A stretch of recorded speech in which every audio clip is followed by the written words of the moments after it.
Welcome to today's episode of the Force of Nature podcast. This is our third podcast interview, and today's guest is Tim Gieseke. Did I say that right, or did I get it? That's right. That is correct. Gieseke. Right. Yeah. Gieseke, that's the one.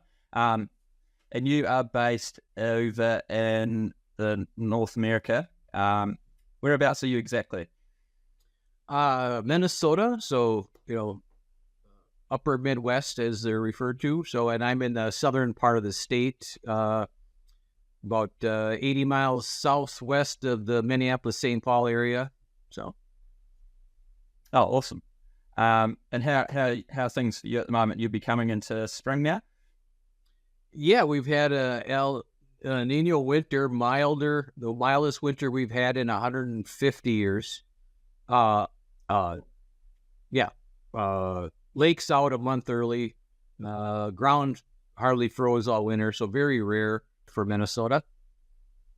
Yeah, you normally get quite a lot of snow, don't you? Yeah, about 40, 50 inches a year, so. That's a lot for us. We'd be lucky to get an inch on the relax down here. So do you want to introduce yourself and share a bit about your background? Sure. So, I'm on the farm that I grew up on. I grew up here in the 60s and 70s on a dairy farm my dad had, my grandpa had, and my great-grandfather had. So, go back about 130 years here. But I moved away as fast as I could when I graduated high school. Dairy farms, a lot of work back then. And but anyway, left and then came back, though, 20 years later.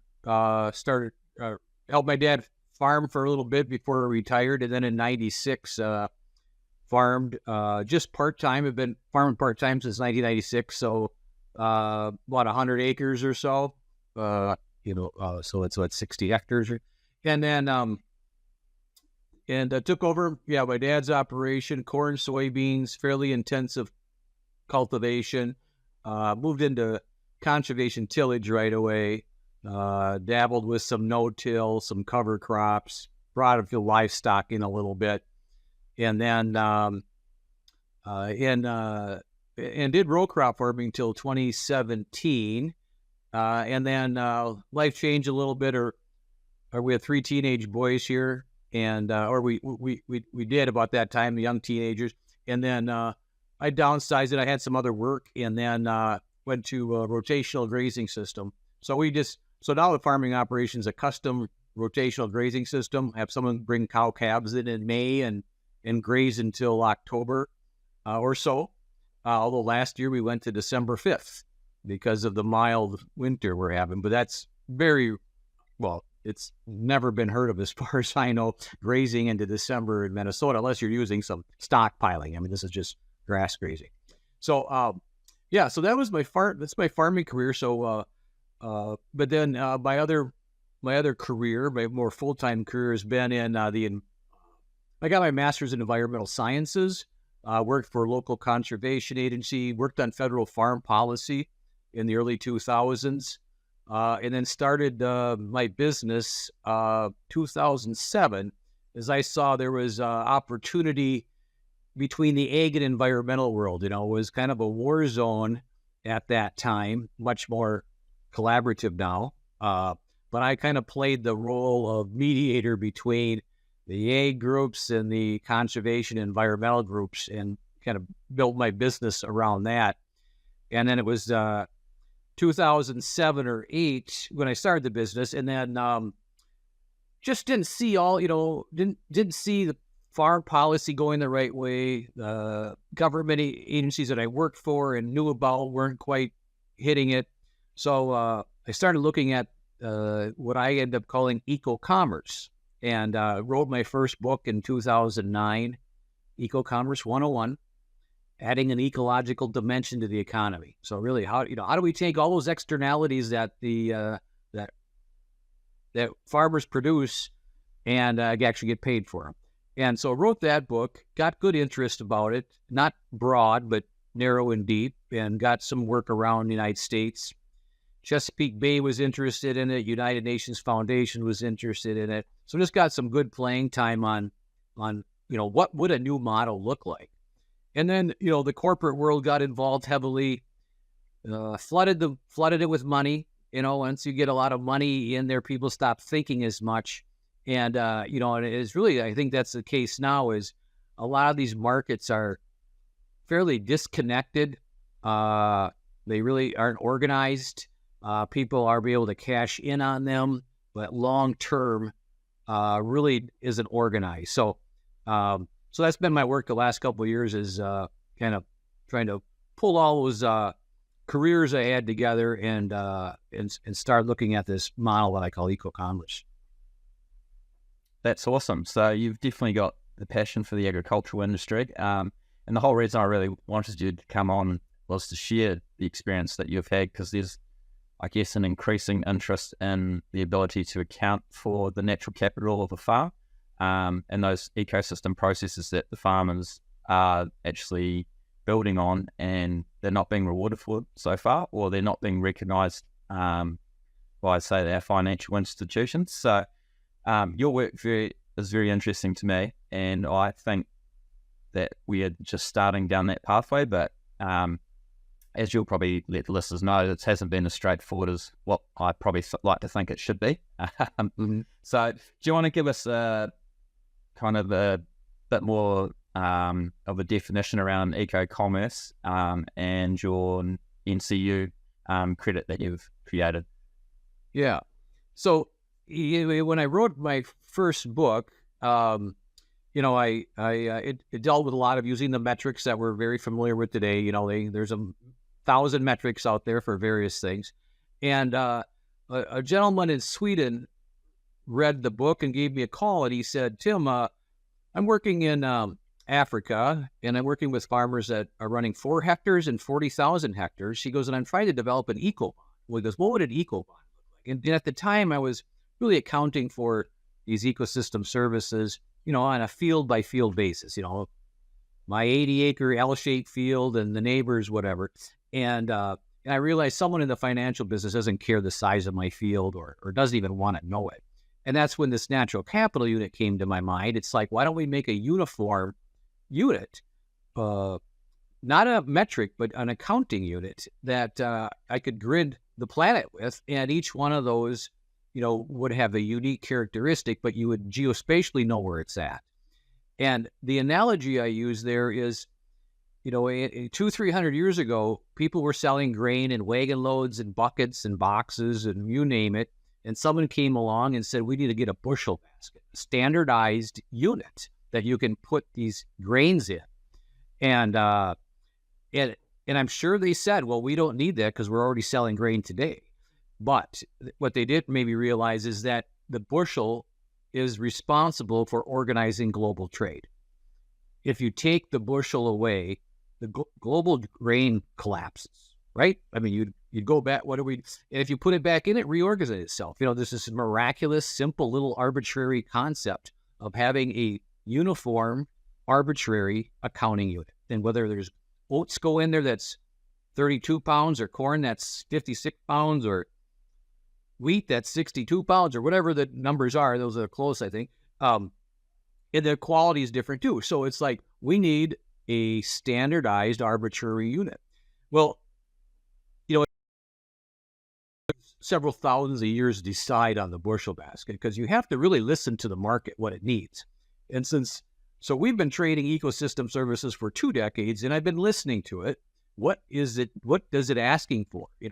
And so I created this natural capital unit and really proposed it to be the cyber-physical, geospatial bushel basket for the 21st century. Okay, so who gets to decide what that is? Well, one that comes forward with the best idea, it makes sense. Okay, so now the bushel basket's fairly simple, just a void of certain cubic feet.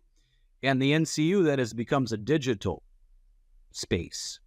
And so here I'll try to make this, as I should be able to do this in plain language. So if you think of a bushel basket as a single space to put data in, grain in, the NCU, I looked at it as 4 layers. The farm is a factory. We have energy, incoming energy, sun and solar. So that's one piece of natural capital.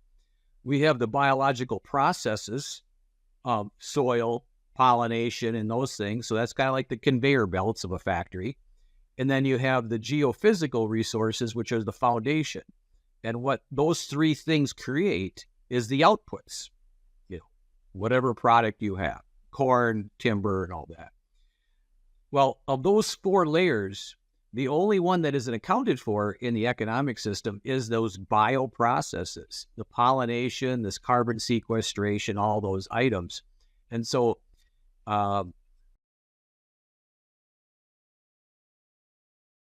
capital that really mimic a production system of a factory, and recognizes that that third layer, as I call it, bioprocesses are not really accounted for. So what this NCU does is allow for the natural capital data. So the data that you and I use on the farm all the time, soil, nutrients, weather, we have all that data already.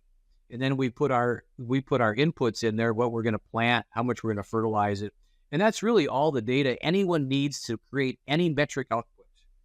Because I produce cultural, provisional, regulating, like bioprocess, on the same parcel of land, simultaneously using the same management regime, right? You don't have two management regimes on a single field. So I produce corn.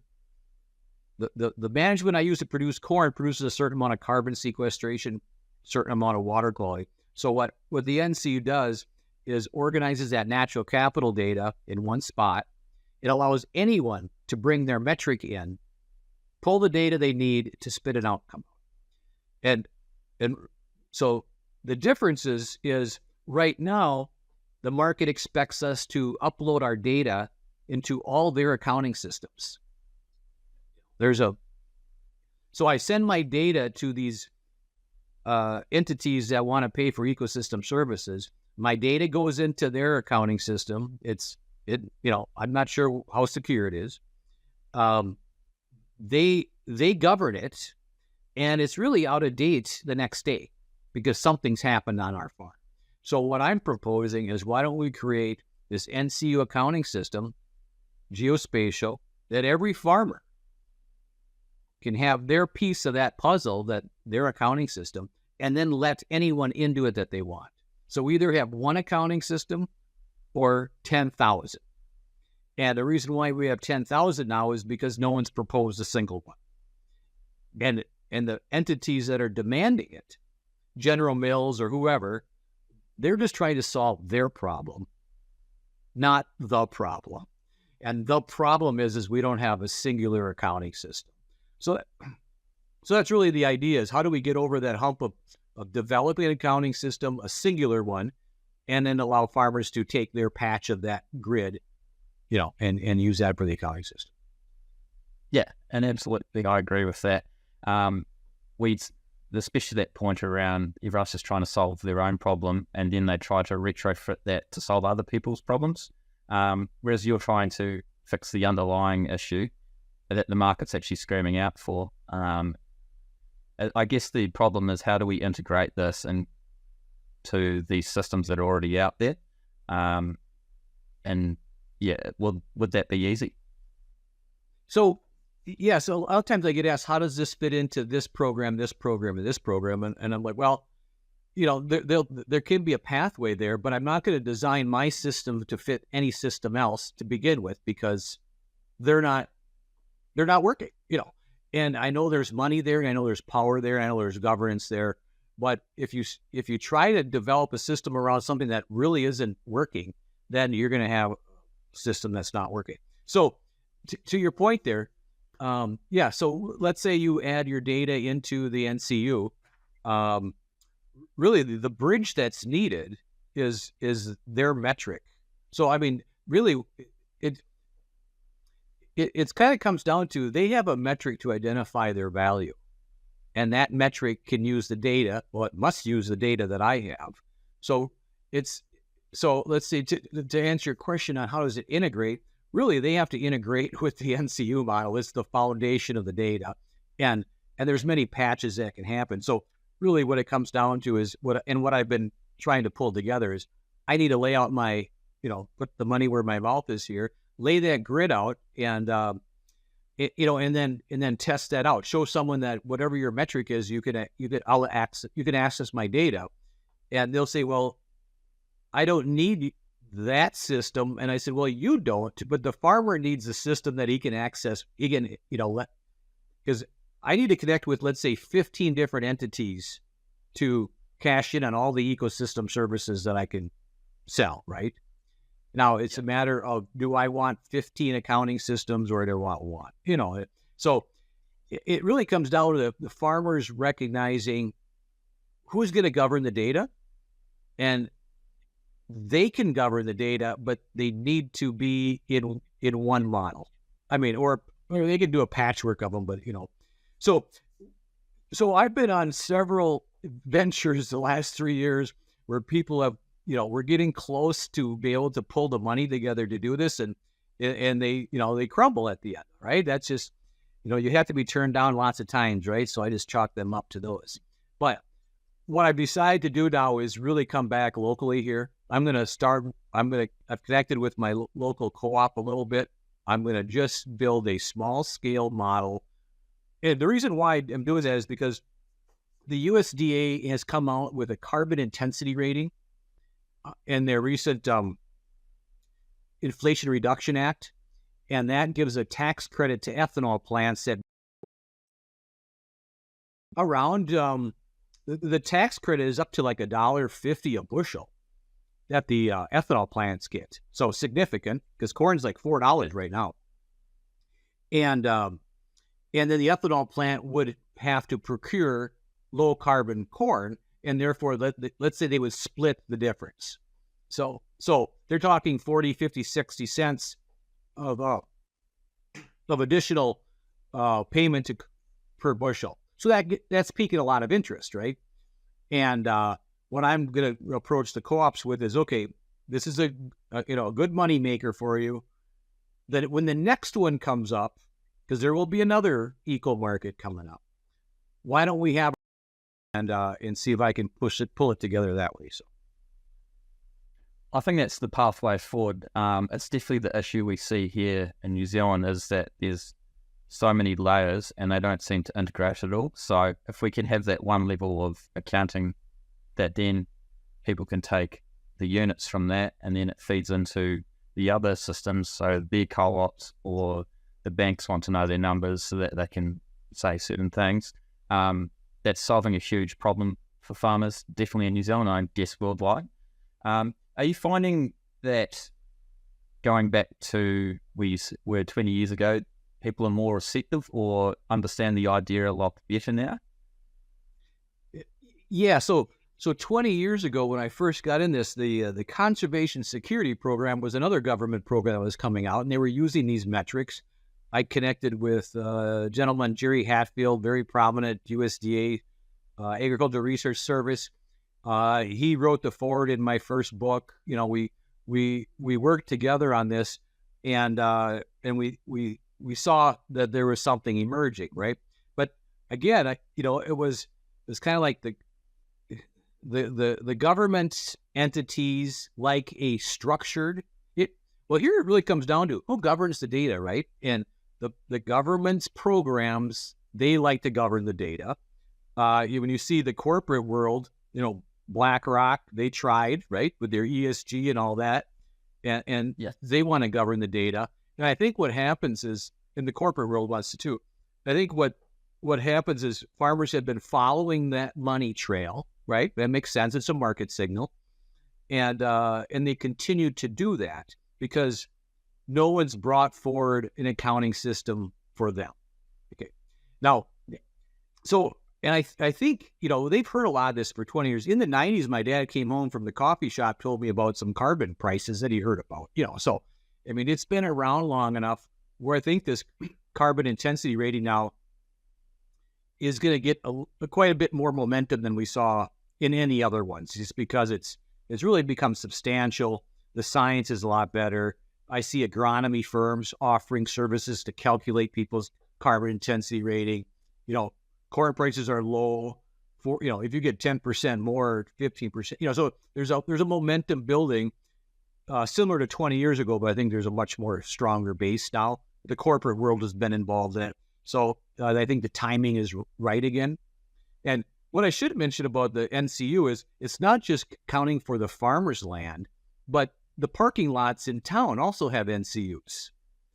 Right? It's like it puts us on an even playing field, because when I presented this in Vermont in 2019, and they have a lot of pastures up there, and they're saying, why do we tell our pastures are getting grazed too short? What about the parking lots? And it's like, yeah, I said, let's put the NCU out there. So if someone points to your pasture, there's, not that you play the blame game, but let's have an even playing field that all NCUs contribute to the planet. And if you have a parking lot, why don't you mitigate that heat or whatever it is you're generating negatively onto some positive opportunity, with soils and vegetation. So the Vermont farmers like that it's kind of like gives them an even playing field. And I think that's one of the things that I kind of forget to tell people about, because I focus on agriculture, but it's like, let's open this up and let's put it all on the table so people don't have to just point at us. Exactly. And I think that is a great point you've made. But also, if you're doing the whole world, then there's probably some areas that think they're doing quite well in terms of the NCU unit, but they're probably not. And without having that information, then how can you make those changes?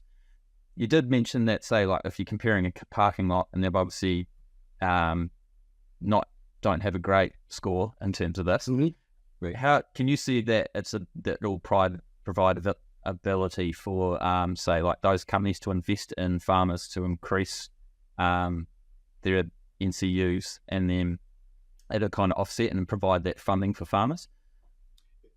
Yeah. So well, it's really like, we're all on this planet together, and everyone has we always can provide the benefits or liabilities relative to the planet's capability.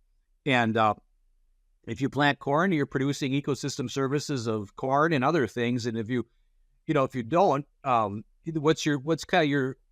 if you're looking at a supply and demand market, you really need to understand the supply. And if you can fill these data, these NCUs up, you can start seeing what supply we have. Now, you think about one of those NCUs, so they're a square meter. One of those is on top of a smokestack. What do you think the liability on top of a smokestack is? So we could really account for carbon or water quality or whatever it is on a unit by unit basis, and we can start seeing what the emissions are. And these oil fields that are flaring methane, or even if you've seen anything on the Arctic, the methane explosions that are happening, right? We need an accounting system that people can access and start calculating this, and not these hodgepodge of I'm doing this in my books, you're doing this in your books. You really don't have. And it comes down to, we need one book. I mean, it's one surface. I mean, you may be able to get by with a couple, but really it's one. We need one accounting system. Who's going to bring that forward? Someone has to. Absolutely, and I agree. It's one planet. We're all in this together. One question I actually didn't ask earlier is, how big are the units in terms of like the grid size? Have you got a standard for that, or does it vary? Yeah. So when I first proposed it in 2014, I introduced it in my 2016 book, Shared Governance for Sustainable Working Landscapes. And I had 9 meter by 9 meter squares, because that's what the technology was at. Farmers were doing, precision ag about that unit. So 9 meter by 9 meter. And then a few years later, I came across this app called What Three Words? It's on my phone. Yeah, familiar with that. So they divided the Earth in 3 meter by 3 meter, 70 trillion squares they have. And then now the tech. So we basically said we could do it in 1 meter by 1 meter. And that gets pretty. Well, that's not a whole lot more than 70 trillion. It's 500 trillion, but it's kind of in the same ballpark. So how that scales out is to be seen, but it's so to answer your question, 1 meter by 1 meter. So there's 4,000 in an acre here, and the way we manage land. So Yeah, I mean, but you don't have to count for every single one. It's really just that underlying pixel that you need to be able to Yeah. make polygons, so. Yeah. But that's quite defined at 1 meter by 1 meter, especially if you're doing, say, the whole world. Yeah. Would you also account for, say, the oceans or lakes and that as well as part of an NCU?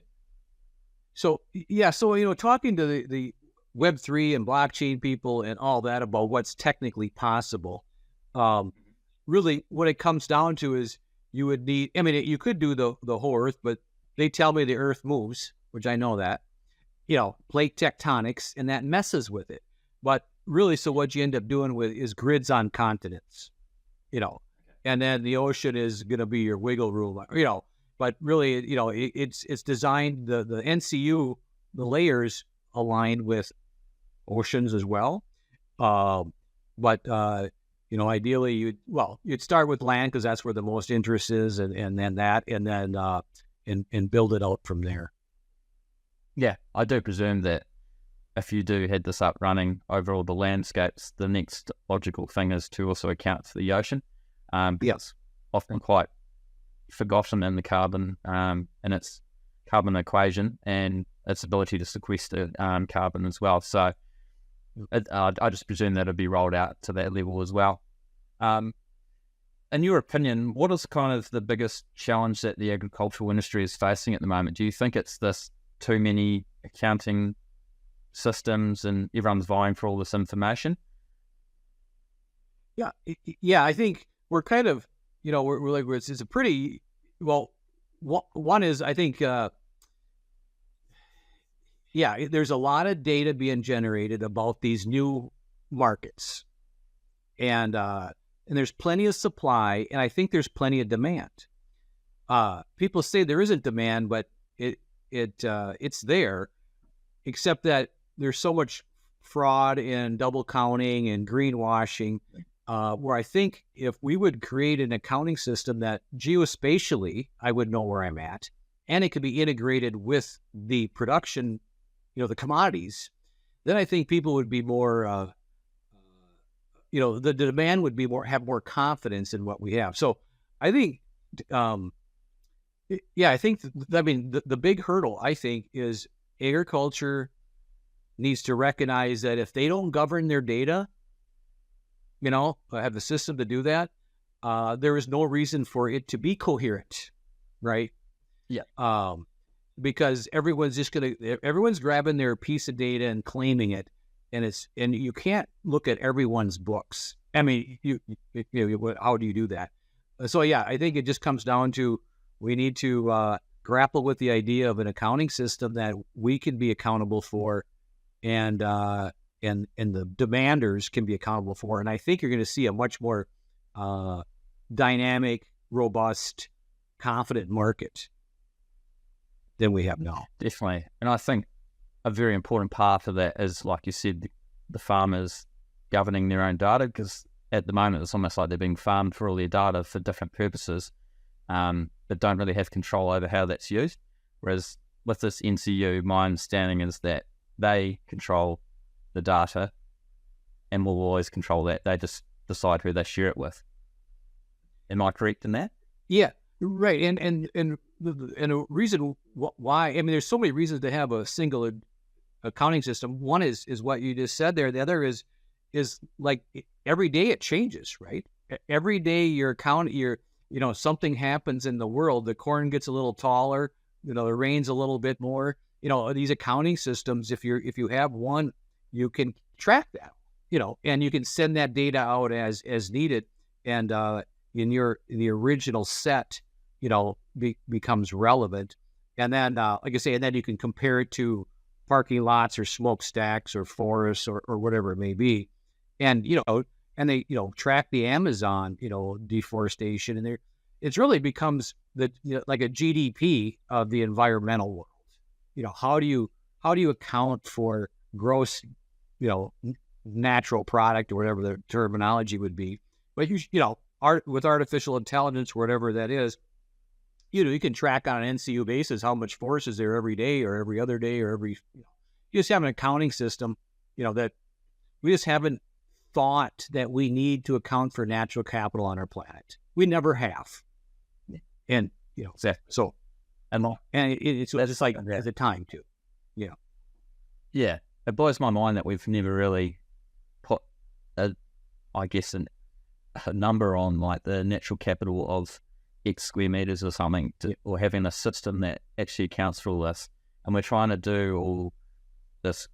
Some companies are probably doing a bit of greenwashing, but like, how do we focus on carbon at the moment? But that's only one piece of the puzzle for a successful ecosystem on the planet. So I just can't figure out why we consistently just try to solve one little piece of the puzzle. Like, this is actually going to be fundamental to that underneath layer that solves all these other bigger problems that we have. So for me, the more I look into it, the more it makes sense. Well, sure. I mean, if you look at the carbon, there's, how many parts per million in the atmosphere, and then where do we want to get to? So there's a number there, right? You can calculate that number in tons, and then you can divide that by how many NCUs are on the planet. So really you could make a supply and demand right there. You could say we want to reduce atmosphere by 80 parts per million, and the NCUs have to sequester this many tons per year. And if you can account for that, there should be a market for how much goes into each land unit and how much comes out. So, I mean, it's like we're missing supply and demand dynamics. We somehow economists just forget that as soon as they talk about the environment. It's like if you don't have supply and you don't have demand numbers, the markets can never self-organize. And really that's we're missing a self-organizing component, and that's an accounting system. So it's some of these things that I was never taught economics, and they say that's why I'm able to think this way. Yeah. Most economists are taught. Yeah, most economists are not taught. They're taught externalities, right? Externalities exist and they ever will for exist. And it's like, well, no, if you get the right accounting system, externalities can be internalized.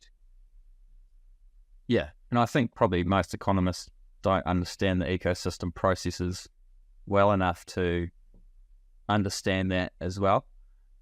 So that's potentially why it's always been missed, is like they just focus on carbon because you can quite easily account for that.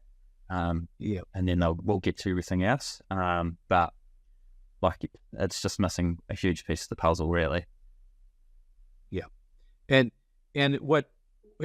so I should give credit to where this idea originally came from. So writing my first book, I came across this gentleman named Lodva.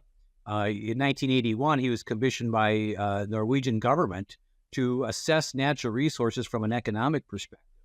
And he had this nice little, table, how he laid it out. And it's funny. So I put that in my first book in, 2009-10 when I wrote it. And it wasn't really until 2 years ago that I went back to that and added it to the NCU and created this force layer NCU. So it's, it's like, these things, people have to dream them up. They, I have to stand on shoulders of people that have thought of other things. And so the reason why I've been able to put this together is because I live on the land, I do a lot of research, and I'm just trying to be practical. And you start putting these pieces of the puzzle together. But, it's taken me 20 years to figure it out. But from my perspective, this takes a long time, and people don't like to invest that amount of time, right? You can't wait that long for a paycheck. You have to do a lot of pay forward on that one. Definitely. But I'm hoping that we're coming to that point now, especially for yourself, because you've put these years in, that the understanding of this is that we do need this accounting system. And if otherwise we're just going to keep creating problems, like you say, in the long run, and just ability for people to greenwash and put money in and try to make money out of them instead of actually achieving the outcomes that they set out to do. I guess the good thing about your NCU is that farmers are being told constantly to be more environmental friendly and sustainable, but you can't really do that unless you're profitable in the first place. So I guess this would help farmers strike that balance. They'd get a bit of funding or external funding from the NCUs potentially to help increase their, say, per hectare or per acre profitability. Yeah. So with that 4-layer accounting system, each natural capital layer has potential to produce ecosystem services or goods. So it's, right now when you buy land in Minnesota, it's going like for 15,000 an acre. So I won't do the hectare math for you, but it's basically based on your corn productivity index, right? That's how much corn does it produce, and that's how much the land, that's what people use. Well, if you can start seeing these markets adding value, these other natural resource, economic, environmental values, you can start judging the value of the land differently, and you can't do that without a stable accounting system, that's going to endure. No one's going to bid on these markets that seem to come and go, all the time, and they're not coordinated with corn or whatever crop you're growing. So if you look at that natural capital unit stack, you would have, like, for example, their 1 meter by 1 meter square puts out about 40 cents worth of corn. Okay. So how much in carbon? Well, with this new carbon intensity rating, I should do the math, but it's probably maybe 12 cents an NCU, right? So now you have 52 cents an NCU. Now, if there's some water quality benefits, what's that worth? A nickel or a dime? So you can start looking at the value of land from not just a provisional ecosystem service, corn and other commodities, but as from these regulating, not government regulating, but the regulating ecosystem service. So you can start visualizing that, and then accounting for it. And once you get the accounting system going, then these markets, then you can start visualizing it. But, I was told by accountants, if you have the reason why things are unaccounted for is because they don't have an accounting unit. People, right. I mean, it's just simple, right? And so the NCU fills the void of not having an accounting unit for things that are unaccountable for.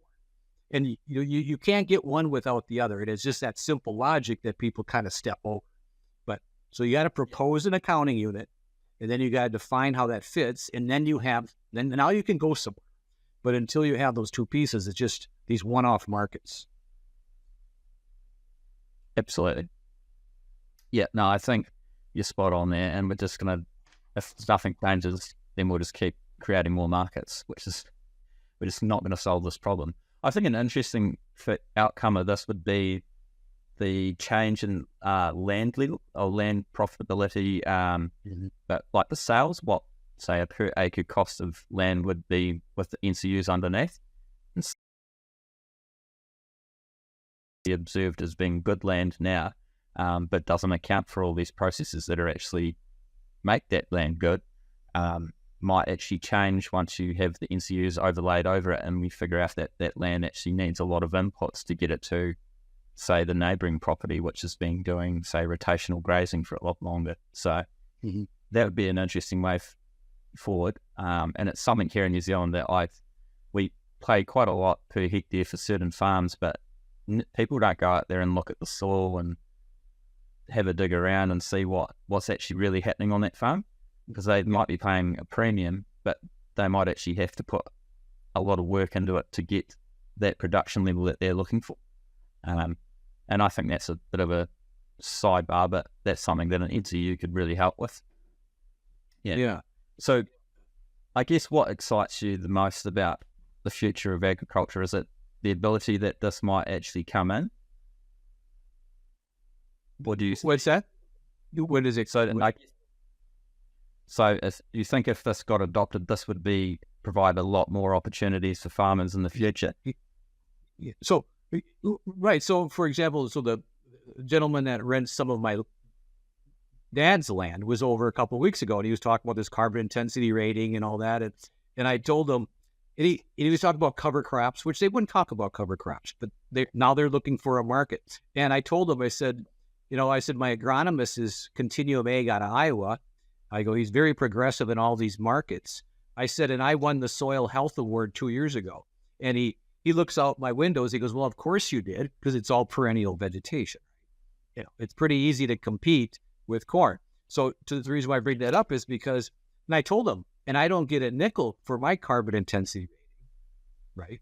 No. The corn does. I said, so if we would have an accounting system where I can put my carbon on there too, now I can compete better with the corn ground. And it's not so much, I tell them it's not so much me getting paid as a farmer, it's making a regenerative system competitive. So other farmers do it, right? Until if I start making $100 more an acre because I do rotational grazing and all that, they're going to start looking at my model going, how is he doing that, right? And so you need to have the market to entice other people. And I always tell farming is like the game of risk. You move, the borders move all the time. It's about who puts resources and who's going to gain. And, and the reason why I only have a small patch of green in our county and everything else is pretty much tilled land is because I don't get paid for all the stuff I do, right? I only get paid for some of my stuff I do. If I get paid for all the stuff I do, then I'd be like, yeah, I'm right in the game. So, I mean, I'm really close to them because I have a pretty good intensive system going here. But, it's competing. And I need to have the right market signals to compete. And they better include water and carbon and pollination and all those good things that the world says they want. Exactly. And we have the exact same issues here in New Zealand with our sheep and beef hill country farmers. They're being, because of the carbon markets here and the amount of money you can make per hectare from a pine tree plantation, a lot of those farmers are selling for their farms for astronomical prices because they can get them. But a young farmer coming in can't buy a sheep and beef property because they're being put out by, say, an airline company that's offsetting their carbon or another overseas company. So if the farmer could be making more money for all the processes that they're doing, or in another sense, if they're a high-intensity production system and they want to go regenerative, but the bank's on their back, they can make more money through an NCU and go more sustainable and be rewarded for it, then that opens up a lot of more avenues for farm system changes within not only New Zealand, but the world. Sure. So what credits are they buying for carbon then that are, you said, what's that? So we've got our emissions trading scheme here. So the carbon credits, it's run by our government. So it's basically, you can be rewarded for your carbon sequestration for trees, either exotic or native. Okay, sure. Yeah, for trees only, no soil yet. See, there you go. Yeah, and that's the thing that really frustrates a lot of our pasture-based farmers is that they're doing all this carbon sequestration in their soils, but it's completely unrecognised, and they're going to be penalised when they have to start saying their emissions for their farms. Yeah. So they're using an accounting system that eliminates all the pieces. They're governing their accounting system. Yeah. So it really becomes down to they know how to wedge their accounting system into the market. Yeah, and the problem is they're not accounting for every square metre of what's happening on farm, whereas if you could use the NCU to then feed into, say, the government system, then that would take away all the issues. There's one common thing that they're using, one unit, and it counts for everything. So the farmers can say, hand on heart, I'm doing this, and the government can go, hand on heart, they're doing this. They don't need to pay the tax for being high emitters, and the farmers are actually rewarded for the sequestration. So. Right. Yeah. It's right. That's what happens is you have, these distorted markets is and now they're building one for biodiversity. So farmers get a credit for increasing that native biodiversity on farm, but that's separate from the carbon one. So as you can see, we have the same issue. Yeah, another separate carbon system. All accounting that they're creating when I'm sure there'll be another one for water quality soon, or one for nitrate. Yeah. So, I mean, two of my books have the word governance in the title. And it's the most important thing in front of us is governance. It's a boring sounding word, but it's everything. And what we just need to do is set a model up so we govern our data. And, and that takes a few tricks, but otherwise, they're not. No one gives up their governance willingly. I mean, because that's who they are. It's what they do, and so that's the big hurdle. What I learned is that when I did approach this idea, I got a lot of resistance from people that were already in the business, and because they see the governance shifting from the top to the bottom, and that's immediately shuts me down. In fact, even though the farmers wanted me to go back to Vermont and pitch the idea to their legislation, I was not invited. Yeah. I mean, so you find these huge resistance walls once you talk governance. So it's a big deal. It's like, I'm sure people lost their heads over talking governance. So it's the big deal in front. Yeah. Do you want to give us a little bit of an overview? Tell us about the books you've written. You've written a few now. Do you want to give us a bit of an overview of each one? Sure.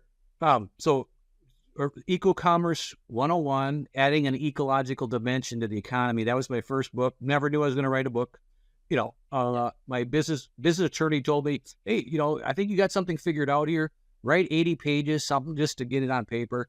I wrote a 400-page book in 4 months. Yeah. So it was, I went right through it. And then that was 2011 when it got published. And then 3-4 years later, when this NCU idea came up, I also learned a lot about governance in between my first book and my second book. And that's when you get kicked out of a room for giving an idea, you understand what governance means. And so I did a lot of research on governance, and created a new model on how to assess governance. And that's really my second book is, the public. There's really I identified 4 actors: public policymakers, private policymakers, public practitioners, and private practitioners. Those are the 4 realms of governance actors. And you and I wear different hats at different times for being those actors. And whichever actor creates a program is how the program goes forward. So that second book is really about how the NCU caters to shifting governance to the private practitioner farmers. And then the third book is Collaborative Environmental Governance Frameworks. It's really just a deep dive into governance and kind of like opens up that whole world. So in hindsight, I realized I wrote an ESG trilogy: environment, social economics. And then my fourth book, which I haven't written, would be about the fourth sector. I call it the capital commons. It's not the government sector. It's not the corporate sector. It's not the NGO sector. I see a fourth one emerging from the 90s, and it's called the capital commons. And my fourth book would be describing that. And that's the space I believe we have to step into, because those 3 other sectors have proven that they can't pull it off collectively or individually. And the one other tidbit will say each one of those sectors emerged centuries apart, centuries ago. It's not like they all came together. Society spit them out as they need them, and we're going to need the next one. That's the big stuff I see coming on the horizon. Nice. So do you want to give us like a quick explanation of the capital commons there? Sure. So it's really, what I look at is cryptocurrencies are going to be the lifeblood of that, and you're going to have multiple ones depending on what your values are. And for the NCU, would be the basis for one currency, but social values and human values and other capitals that are externalized right now, I believe the cryptocurrencies have. And I'm not a fan of Bitcoin. It's a wonderful technology to get us into a new thought, but it's not going to be what people think in my mind. So what we're going to do is, I think, design these currencies around small units. So the natural capital unit, I have it laid out of how that can support a currency. So it's really what you have is a grid, in this case, of capital, currency tied to that capital, and then the outputs that are purchased by that currency. And you get this, and I've laid this out of how I think that's how economic models will be laid out. And so that's the capital commons would be, what capital are you interested in? And then develop a accounting system and a monetary system to wrap around that. And the NCU is a big one. It covers the whole earth, but you can do this for social capital and any capital that's kind of externalized right now in capitalism. How do you bring that in? And that's really what the next sector is about, I believe, is internalizing the externalities that the other three sectors have failed to do. And humans are pretty neat. They're pretty innovative. They solve big problems. We just have this next big one in front of us. Exactly. I think that is probably a next big challenge as an industry, at least, or as a global race. We need to figure out this to probably, it will hopefully fix a few of the problems that we currently have with the current systems, but there's probably going to be a fair bit of resistance, I imagine, to trying to implement something like this. Yeah, you do these quietly and you do them small. And if the seed sprouts and grows, good for you. If it withers and dies, you didn't get anything. But yeah, these things are emergent. If I show you an acorn and tell you it could be a forest someday, if you didn't know what it was, you think I'm nuts, right? And so that's what you have to do is you have to find the seed. You got to plant it. You got to get enough people around it. You don't have to tell the world about it. You just got to tell enough people. And once it grows, it grows. If it doesn't, well, that's too bad.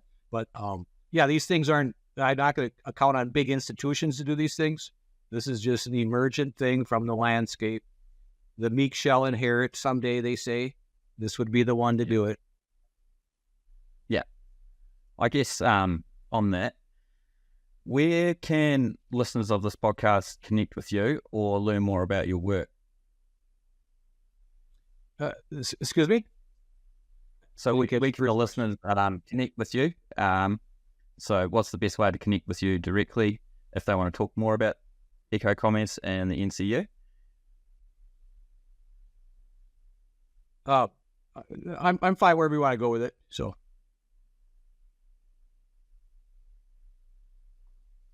so we can, if someone wants to connect with you or learn more about what you do, what's the best way to get in? Sure. Oh, I see. Yeah. Oh, I'm sorry, I missed the first part. Yeah. So, LinkedIn is a good spot for me to be connected to. Let's see. Yeah, if you search Timothy Gieseke, you can find me on LinkedIn. And I can, my email address is good too. tim@agrslc.com.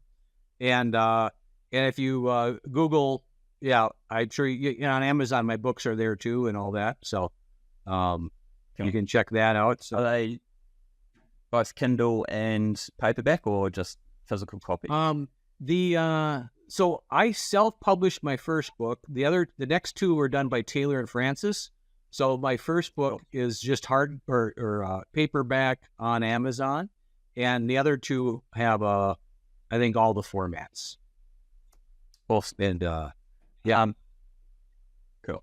And I kind of round up every podcast here with a couple of quick fire questions for you. So the first one is, what's one thing that you would change about the agricultural industry? I think I know the answer. Yeah. Right. We get it. Let's get an accounting system for everything we produce. Yes. Yeah, I agree. And looking back to your younger self, what's one piece of advice you would give them? Yeah, that's a good question. And I have a tendency to stay naive, curious and naive. And, it's hard to give that up. But I think there's probably points in my career that I probably would recognize where I was relative to the rest of the crowd and would have managed it different. I mean, I did mention I basically shut the room down at the United Nations Foundation because I put this on the table. I probably wouldn't have done that. So yeah, I guess be more aware of the context of where I was in my life. But that's okay. That's probably what I'd give my advice. So, if you were to have dinner with any one person, who would it be and why? Yeah, that's that's a good one, and I kind of would pick Vladimir Putin right now. Really? Yeah. You want to find out what's going on in that head? Yeah, what his plans are. Right. Just see what kind of creature he really is. I don't know. He's So yeah, I think I would enjoy that banter. It'd be interesting trying to figure out what he's like, because you see what he's portrayed as, but what is he actually like behind closed doors? What sort of person he actually is, and the way his mind Well, works. yeah, I think would be yeah. I assume he's got problems, but I don't know what they are. yeah, and we'll probably never find out what they are, unfortunately. Yeah. And I always finish up with one final question, which is, what's your favorite thing to cook? Or do you have a So family recipe that's awesome? yeah. So I'm going to cheat a little bit of this. So yeah, we love good food. My wife cooks great. I used to cook a lot more than I do now, but my favorite thing to cook last summer, I built an earth oven. Okay. Yeah, it's like it's a 40,000-year-old technology, right? And so I made an earth oven, 4-foot diameter, 27-inch inside, 8 inches thick. It takes about 3 hours to heat that thing up. Gets up to about 900 degrees. Pull the coals out, and then we throw our homemade pizzas in there and cook in about a minute and a half. But and they're delicious. But it's kind of like, so last year I fired up probably 6-7 times, and yeah, it's the most fun thing to cook because it's a whole day event, So Exactly.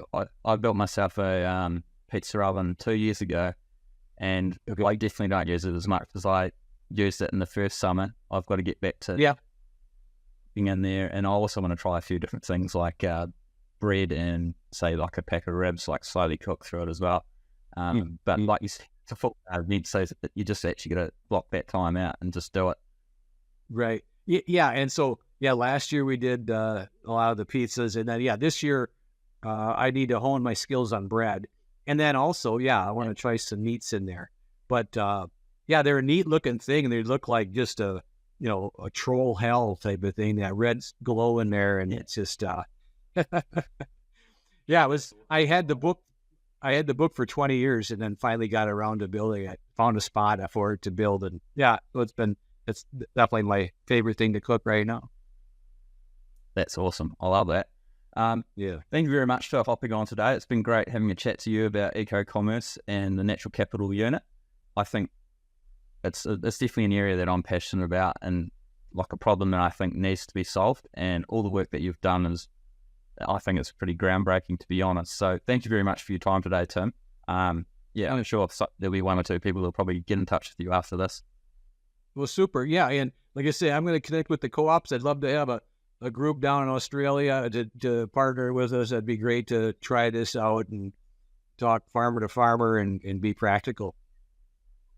Yeah, absolutely. Thank you very much, Tim. Thank you, Glenn. Appreciate it.